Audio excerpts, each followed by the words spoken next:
राम राम मंडळी, मी तुमचा लाडका महेश. आज रविवार होतो म्हणून 11 वाजता उठलो. आजचं वातावरण एकदम मस्त होतं म्हणून फ्रेश होऊन आपण जेवणासाठी निघालो.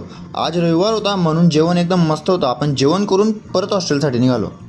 तेवढ्यात आपल्याला काहीतरी नवीन आठवलं. आपण नवीन खरेदी केली आणि डायरेक्ट आंघोळीला निघालो.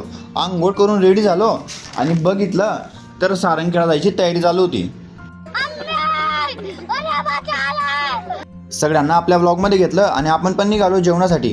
आज रविवार होता म्हणून मेस एकच टाईम चालू राहते. मग आपण शादा जाण्यासाठी निघालो आणि संजय पावभाजीवर पोचताच डायरेक्ट तुटून पडलो. आज आपण ठरवलं होतं आपलं पोट नाही म्हणतं तोपर्यंत खायचं होतं. आपण दाबून जेवण केलं आणि जेवण केल्यावर शोप नाही काढली तर जेवण अपूर्ण राहतं. पूर्ण वसुली करून आपण परत लोणखेडा जाण्यासाठी निघालो. रस्त्यात सप्तशृंगी मातेचं मंदिर होतं. मग आपण तिथे दर्शन घेतलं आणि आईजवळ फक्त एकच मागणं केलं. म्हटलं हे सेम फक्त ऑल क्लिअर काढून द्या.